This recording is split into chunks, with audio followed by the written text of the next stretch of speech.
चलिए तो आज हम फिर आपके समक्ष हाजिर हैं बीके करियर सेंटर के माध्यम से। जैसे कि आप देख रहे हैं लिखा हुआ है पेरेंट्स का विभाग। तो मैं आप सबका बहुत बहुत स्वागत करता हूं बीके करियर सेंटर पे, और मैं ऐसा उम्मीद करता हूं कि आप स्वस्थ होंगे, मस्त होंगे और अपनी तैयारी में व्यस्त होंगे।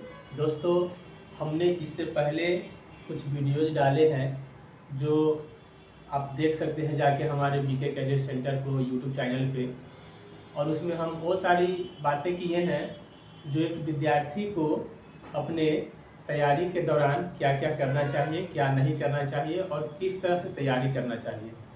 जो हमारे भाई बंधु स्टार्टिंग में है, बिगिनर है, अभी बैठ के घर पे प्लानिंग बना रहे हैं या प्लानिंग बनाने की सोच रहे हैं या प्लानिंग बना करके अपना तैयारी स्टार्ट कर दिए, उन लोगों के लिए भी मैंने एक वीडियो बना दिया है। यदि अगर आप लोग नहीं देखे हैं तो प्लीज़ जाइए और बीके करियर सेंटर सर्च कीजिए अपने यूट्यूब चैनल पे और उसको देखिए, और वहाँ से आपका तैयारी जो है अच्छी से और पावरफुल हो जाएगी। तो चलिए हम आज फिर एक टॉपिक स्टार्ट करते हैं। इस टॉपिक को समाप्त होने के बाद अगला जो हमारा वीडियो आएगा, अगला जो हमारा क्लास होगा वो अब स्पेसिफिक सिलेबस पे हो जाएगा, क्योंकि हमारा जो भी इंट्रोडक्शन था, जो भी हम अपने बच्चों के लिए या अभिभावक के लिए कुछ कहना चाह रहे थे, अपने बच्चों के लिए कुछ कहना चाह रहे थे, तो सारी चीज़ें हमने बता दिए हैं। एक बार जाके आप लोग देख लीजिए और नेक्स्ट टाइम से हम लोग सिलेबस पे आएंगे, सिलेबस को अच्छी तरह से देखेंगे और वहाँ से हम एक अपना तैयारी का जर्नी स्टार्ट करेंगे। जो कहाँ क्या पढ़ना है, कौन सी सब्जेक्ट कैसी तरह से आता है, कुछ क्वेश्चन देखेंगे और क्वेश्चन के अनुसार एनालिसिस करेंगे जो कहाँ से आने वाली संभावित एग्जामों में क्वेश्चन बनते हैं, उस और किस तरह से हल किया जाता है। इन सारी तमाम चीज़ों पर हम नेक्स्ट टॉपिक पर बात करेंगे। आज हम फिलहाल जो हमारा टॉपिक आप लोग देख रहे हैं पेरेंट्स का व्यवहार, ये बहुत जो हमने चुने हैं टॉपिक, ये बहुत बड़ा एक आप कह सकते हैं रामबाण आपके लिए और आपके परिवार के लिए हो सकता है, क्योंकि आज के समय में इतना न व्यस्त लोग हो गए हैं, न पेरेंट्स बच्चे के ऊपर ध्यान दे पा रहे हैं, न जो बच्चे पेरेंट्स उनको भेजे हैं पढ़ने के लिए वो अपनी पेरेंट्स के ऊपर ध्यान दे पा रहे हैं, क्योंकि उनको यह परवाह नहीं है कि हमारा जो परिवार है किस तरह से अपना पैसा हमारे ऊपर इन्वेस्ट कर रहे हैं, वो पैसा आ कहाँ से रहा है। और पेरेंट्स भी यह ध्यान नहीं दे रहे हैं जो हम जो पैसा भेज रहे हैं या हम जो कोचिंग संस्थान को पैसा दिए हैं, क्या उस कोचिंग संस्थान में हमारे बच्चे के लिए अनुकूल वातावरण है या नहीं है, क्या हमारा बच्चा सही ढंग से पढ़ पा रहा है कि नहीं पा रहा है, शिक्षक का व्यवहार कैसा है, हमारा बच्चा का परफॉर्मेंस कैसा है। किसी चीज़ का कोई मायने मतलब नहीं है, सिर्फ पैसा दिए एडमिशन हो गया, बच्चा अपना पढ़ रहा है तो पढ़ रहा है, नहीं तो अपना कहीं बैठ रहा है, गार्जियन अपना काम व्यस्त है, जिसके कारण है आज हम कह तो रहे हैं जो एकदम समय फास्ट चल रहा है, बहुत सारा चीज़ का व्यवस्था हो गया, डिजिटलाइजेशन हो गया है, हमारे सामने बहुत सारे इक्विपमेंट उपलब्ध है जिसके कारण जिसके सहायता से हम अपना स्टडी कर सकते हैं। लेकिन क्या वास्तव में ऐसा लग रहा है जो सारी चीज़ों का उपयोग सही समय पे हो पा रहा है? क्या आप कर पा रहे हैं? क्या हम क्या कर पा रहे हैं? इसी सारी चीज़ों को लेकर के आज हमारे और बीच में आपको बातचीत होगा।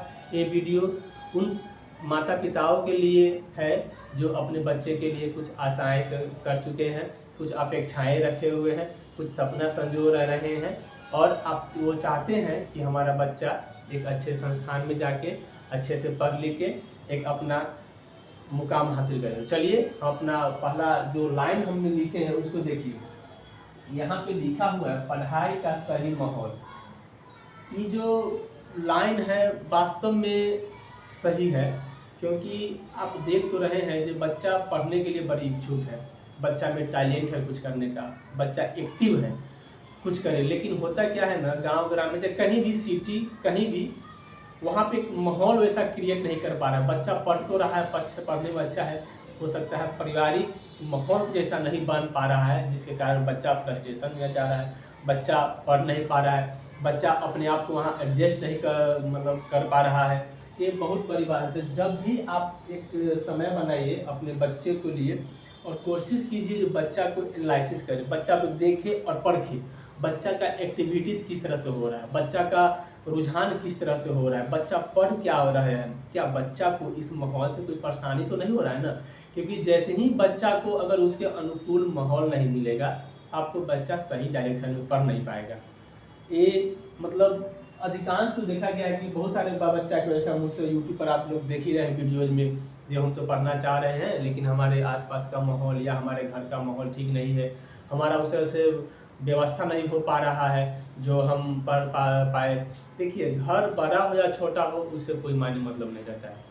आप अपने बच्चे को उसी छोटे घर में, उसी टाटी के घर में, उसी खपरेल के घर में, उसी कहीं झुग्गी झोपड़ी में, जहाँ भी आप रह रहे हो उसी माहौल में एक ऐसा माहौल बना दीजिए जो बच्चे को पढ़ाई लिखाई के समय में या पढ़ाई से संबंधित कोई डिस्टर्ब नहीं करेगा। ये जिस समय पढ़ रहा है उसी पढ़ेगा, उसका जब मन करेगा उससे उठ करके कोई काम करने का तो काम करेगा, लेकिन जिस समय वो पढ़ने के लिए बैठ चुका है, जिस समय तक उसका मन कर रहा है पढ़ने के लिए, आसपास में थोड़ा कोशिश कीजिए जो उसको बच्चा का कोई थोड़ा डिस्टर्ब करने वाला नहीं हो। आप लोग भी अपने आसपास में या घर में वातावरण को शांत रखें ताकि आपको देख के बच्चा एक प्रेरणा ले जो हमारे माँ बाप हमारे लिए कितना कष्ट कर रहे हैं, हमको पढ़ के कुछ बनना है, उनके सपना साकार करना है। इस चीज़ पर बहुत ज़्यादा फोकस आप लोग को देना है। दूसरी नंबर बात है, दबाव नहीं प्रेरणा दे। बच्चे के ऊपर कोई दबाव नहीं बनाइए, कोई प्रेशर नहीं बनाइए। बच्चे को खुला छोड़िए, यानी खुला कहने का मतलब है ये नहीं जो बच्चा क्या कर रहा है हमको ध्यान नहीं, यानी पढ़ाई के संबंध में, अपने कैरियर के संबंध में बच्चा का कुछ ऐसा डिसीजन है कैरियर से संबंधित जो आप उनको डिसीजन लेने दीजिए। उस पर दबाव नहीं बनाइए। जो मेरा मन है, आप मान लीजिए किसी बच्चा का मन है जो हम बैंक में जाए, लेकिन उसका मतलब गार्जियन का प्रेशर नहीं, बैंक थोड़ा प्रेशराइज हो, बहुत सारा वहाँ परेशानी है, बहुत सारा काम है, आप रेलवे में चले जाओ, आप एसएससी में चले जाओ या कोई और विभाग में चले जाओ। यानी बच्चा पर प्रेशर मत बनाइए किसी भी चीज़ का, या काम का प्रेशर मत बनाइए, नहीं तुम अभी अपना काम छोड़ो और थोड़ी सी कुछ खेत का काम दे के आओ या बाजार का सब्जी लेके आओ। यानी कुछ प्रेरणा दीजिए ऐसा जो बच्चा को लगे जो हमारे जो माता पिता कह रहे हैं, जो हमारे गार्जियन कह रहे हैं, ये सही चीज़ है, इससे हमको कुछ सीख लेना है और इससे आगे बढ़ना है। बस प्रेशर मत बनाइए जो नहीं जो तुमको 1 साल हमको दे दिए, 1 साल में तुमको एकदम नौकरी लेना है। भाई साहब, यहाँ कोई हलवा पूरी नहीं पक रहा है जो पका हुआ लेके खा ले। जो बच्चा तैयारी करता है उसको मनोदशा के एक बार देखिए कि क्या बच्चा वास्तव में 1 साल में निकाल पाने के लिए तैयार है, क्या उसका बॉडी, उसका माइंड उस तरह से काम कर रहा है। तो एक प्रेशर हो गया। बच्चा आज देख रहे हैं बहुत सारे सुसाइड का केस आ रहा है, जो बच्चा ने वहाँ पे उस संस्थान में या उस शहर में सुसाइड कर लिया। वहाँ पे बहुत सारा फैक्टर काम कर रहा है। हो सकता है परिवार का प्रेशर, या हो सकता है कोचिंग की तरफ से प्रेशर, या कहीं ना कहीं उसको प्रेशर है जिसके कारण बच्चा उस प्रेशर को झेल नहीं पा रहा है, एडजस्ट नहीं कर पा रहा है। जिसके साथ में होता क्या है, जब उसको कुछ पता नहीं चलता जो करे ना क्या करे, उसको सिंपल सी तरीका मतलब दिखाई देता है, बस उसको अटेम्प्ट कर लेता है। तो मैं जितने भी पेरेंट्स देख रहे हैं हमारी वीडियो, मैं उन सारे पेरेंट्स से अपील कर रहा हूँ कि आप अपने बच्चे को एक अच्छे माहौल दो, उस पर प्रेशर नहीं बनाए, दबाव नहीं बनाए, समझाए उसको कि बाबू देखो इस रास्ते पे चलने से इस तरह से होगा, उस रास्ते पे चलने से आपका करियर बन सकता है। तो इस चीज़ पे खास तौर पर ध्यान दिया जाए। और तीसरी नंबर बात है, बच्चे की ज़रूरी समझ। देखिए आजकल होता क्या है ना, जो कुछ बच्चा का ज़रूरी का चीज़ होता है, जैसे मान लीजिए जो आपका बच्चा कह रहा है पापा जो बैट बॉल हमको खरीद दीजिए, तो अब ये नहीं करे क्या बैट बॉल तुम खेलेगा, जाओ पढ़ाई लिखाई करो, जाओ कुछ और काम करो। यानी बच्चा का जो रुचि है आप उसको दबाने का कोशिश कर रहे हैं, जिससे क्या होगा, जैसे ही बच्चा का रुचि दबेगा बच्चा डिस्ट्रैक्ट होना स्टार्ट हो जाएगा, क्योंकि बच्चा समझने का ये कोशिश करने लगा जो हम जो कुछ मांग रहे हैं, जो हमारा इच्छाएं हैं वो पूरी नहीं किया जा रहा है। बच्चा अंदर ही अंदर मने मने दुखी होना स्टार्ट हो जाएगा। ठीक है, बोला उस समय नहीं देना है, हमारे पास अगर उतना फाइनेंशियली कंडीशन ठीक नहीं है तो हम उस समय नहीं दे पाएंगे। हो सकता है बहुत सारे हमारे गार्जियन है, बहुत सारे हमारे किसान है, बहुत सारे ऐसा परिवार है जो एट ए टाइम कोई चीज़ को उपलब्ध नहीं कर पा रहे, लेकिन इसका मतलब ये नहीं जो बच्चा को ये कह देना है नहीं मिलेगा जाओ कुछ और काम करो। बच्चा को इस तरह सलाह, ठीक है बेटा, ठीक है बाबू, अभी तो थोड़ा दिक्कत चल रहा है, हम 2 दिन के बाद, 4 दिन के बाद, 10 दिन के बाद आपको खरीद के दे देंगे, आप पढ़ाई थोड़ा अच्छा से कीजिए, हम है आपके इस चीज़ में लगे हुए, हम दे देंगे लाके। बच्चा को लगेगा कि हाँ ठीक है आज नहीं मिला कल लेकिन मिल जाएगा। उसके मन में एक आज आज से जगेगा, हाँ हाँ हमको मिलने वाला है, हम थोड़ा पढ़ाई और अच्छे ढंग से करें ताकि हमारा पेरेंट्स बोल दिए। जैसे ही उसको अगर उसको रुचि के विरुद्ध काम कीजिएगा, बच्चा को प्रतिकूल प्रभाव पड़ जाएगा। जो हमारे रुचि को दबाया जा रहा है, मतलब वो बच्चा वहाँ पढ़ाई से भी कटना स्टार्ट हो जाएगा। तो इस चर्चा पर ध्यान दीजिए, थोड़ा बच्चा को बैलेंसिंग बनाने का कोशिश कीजिए अपने बीच में। उसके बाद है टीचर से संपर्क करिए। ये जो लाइन है ना, ये बहुत भी आई है वर्तमान स्थिति के लिए। ये देखा जा रहा है डिजिटल समय में बड़ी बड़ी होल्डर लगा हुआ है चौराहा पर, बड़ी बड़ी पोस्टर लगा हुआ है, बड़ा बड़ा बिल्डिंग में कोचिंग संस्थान चल रहा है। क्या आपने एक बार भी वहाँ जाने का कोशिश की? जो बच्चा कह रहा है आपको रील्स देख के जो हमको उस कोचिंग में एडमिशन करवा दीजिए, हम उस कोचिंग में पढ़ेंगे, क्या आप इन्हें एक बार भी कोशिश किया कि चलो उस कोचिंग में जा कर के वहाँ समझने की कोशिश करते हैं, बात करने का कोशिश करते हैं, टीचर वहाँ पे कैसा है, व्यवस्था कैसा है, वहाँ का माहौल कैसा है, वहाँ का रिजल्ट का स्कोर कैसा है। आप कभी नहीं सोचते, बहुत सारे गार्जियन हैं जो नहीं सोचते हैं। बस बच्चा ने रील्स देख लिया, वहाँ तो एकदम टिप टॉप, उस पर पंखा चल रहा है, लाइट चल रहा है, एसी चल रहा है, उस सब वीडियो में दिखा दिया, हमको उसमें एडमिशन दे दीजिए। बच्चा को पैसा दिया, बच्चा एडमिशन लेके लिया। लेकिन बच्चा वहाँ पे सही में आपका इम्प्रूव कर रहा है कि नहीं कर रहा है, आपको इस पर ध्यान देना पड़ेगा। शिक्षक से संपर्क बनाइए, जहाँ भाई साहब हमारे जो बच्चे आपके संस्थान में बच्चा, उसका स्कोर क्या है, उसका इम्प्रूवमेंट में क्या है, उसका बिहेवियर में क्या है। ऐसा नहीं जो पैसा दे दिए, कल होके क्या होगा, जब बच्चा को पैसा तो दे दिए। अब देखिए यहाँ पे सबसे बड़ी दिक्कत होता है क्या है ना, जो अब शिक्षण संस्थान तो एक, अब क्या हम उसके बारे में बोले, कुछ नहीं बोल सकते हैं क्योंकि हम भी तो उसी संस्थान पर मतलब कोशिश कर रहे हैं। लेकिन अभी कुछ और तरह से ट्रेंडिंग में चल गया संस्थान, कुछ और तरह से, मतलब पैसा ले लेना है, बच्चा आवे या ना बच्चे उसको पेरेंट्स के पता नहीं है। जो मेरा बच्चा क्लास अटेम्प्ट कर रहा है कि नहीं, आपको बता दिया जाएगा। सप्ताह के 7 दिन क्लास चलेगा। जब एडमिशन ले लिए, क्लास चलना स्टार्ट हो गया, तो पता चलेगा जब मोबाइल पे आपको मैसेज जाएगी क्लास आज है या नहीं है, परसों है या नहीं है। यानी मैसेज आया तो क्लास चला, मैसेज नहीं आया तो क्लास नहीं चला। यानी सप्ताह में कितना दिन क्लास चलेगा और किस समय में क्लास चलेगा आपको ही पता नहीं है। यानी मैसेज का आप इंतजार कीजिए। यानी हो सकता है आज आपको कोई ऐसा इमरजेंसी कहीं पे आ गया है, अब पता चला कि कल जहाँ आज मतलब कोचिंग बंद है, हम कोई अपना काम कर लेते हैं। आप जैसे ही निकलने वाले हैं, मैसेज आ गया सुबह सुबह एकदम, अच्छा आज आपका क्लास है। आपको पता है तो क्लास था नहीं, लेकिन फिर भी मैसेज आ गया। और देखिए बच्चा इस सबसे भी डिस्ट्रैक्ट होता है, बच्चा इस सबसे भी थोड़ा विचलित होने लगता है। तो आप कोशिश कीजिए, जिस भी संस्थान में कहीं भी अगर बच्चे को पढ़ा रहे हैं, तो शिक्षक से, वहाँ का जो मैनेजमेंट है, वहाँ का जो डायरेक्टर है, उनसे संपर्क कीजिए, अपना बच्चा का हालचाल पूछिए और एक बार उसको विजिट भी कीजिए, क्या बच्चा को लिए अनुकूल ही संस्थान हो रहा है या नहीं हो रहा। ये बहुत जरूरी है, क्योंकि पता चलेगा कि आपका बच्चा तो वहाँ एडमिशन ले चुका है, पढ़ रहा है, पता चला कि बच्चा गांधी मैदान में बैठे कुछ और अपना कर रहा है। तो इस सब चीज़ पे ध्यान देना बहुत जरूरी है, बारीकी तरह से।